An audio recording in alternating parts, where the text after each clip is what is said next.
izklausās pēc manis. es pērku. Ļoti labi, tad gaidīšu tevi rītdien.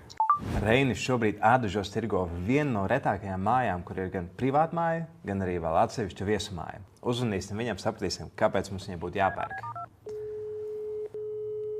Čau, Reini! Čau, Ritur!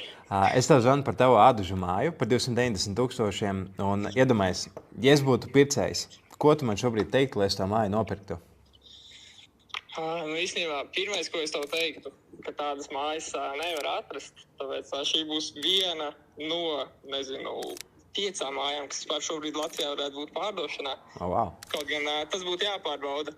Un visticamāk, ka tu būtu ļoti veiksmīgs uzņēmējs vai turīgs cilvēks, kurš jau pie šī brīža situācijas spētu atļauties sev 2 mājas. Un viena no tām būtu atpūtas māja ar baseinu. Un, ja tev ir draugi un viesi, ko tu uzņem, tad tu viņiem varētu iedot otro stāvu atpūtas mājai, kur viņi varētu atpūsties. Okay. Tālūk. Labs, izklausās pēc manis. es pērku. Ļoti labi, tad gaidīšu tevi rītdien. Okay. Paldies tev, Reini. Dāju, forši tev vakaru. Čau.